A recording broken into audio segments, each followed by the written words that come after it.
چند روزین بوری دا نرخ گوشتی و هر وسای ماسیا جی گرام بوا دوان روزا دا نرخ مریشکا جی بشواه که برچاف گرام بوا کنه که کیلو مریشکان لویجه عمله ب 3900 آن کنه زیکی 4000 آیا دا کو ام بزنین کنه بوچی مریش گرام بوینه گلمن دا حاجی درشاد خدا نه ویجهید گلمن دایا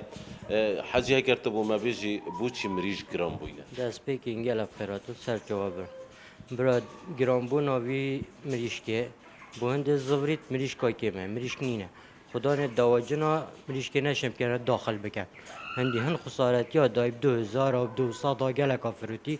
رابو نکرده و پشتی نکرده و چند قاعه که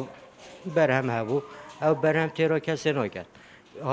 دیهی بسی خبریه و دو قفص منتینا همی 25 سیاه کرد مریش دست منا کوید یا گرانه و جایی بخوب در فرد بینون گل خسارت یادیتی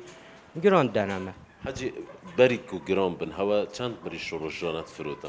روزانه بجه 10 قفص 12 قفص یعنی هر قفص 13 تا 130 150 و گاوه 25 سیاه کاچن آنه چند کارت کرن بازاره هوا بازار ما همانه مایه هکه حساب منی چه بیت هم همی عزل کنیم میگه از برای خوش شول کنیم همی دستت خوش شول کنیم با ما دست ناده یعنی روز 15-20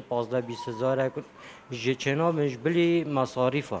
یعنی اول کارت کرنه که گله که مازنه یعنی نادر خیتن یعنی ها ویگا بون نمونه هر ساکه محل شله او جا خدا نوی جامریه وی بیناتیه هر ساکه عزل کرد ویگا هر گرتیه بونه صرفی دو عامل نه بس از برای خوب دست خوش شول کنیم بجین بلکی چه بیت روزه که چه بیت داوچ قراب بیتن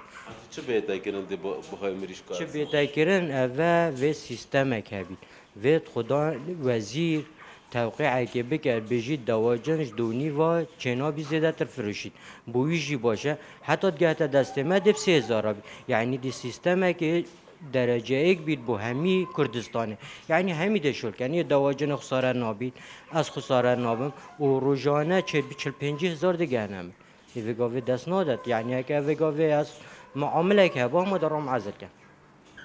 دستت خوش عزیزی عمر گلک سپاس بله سرتیب وکیا دیار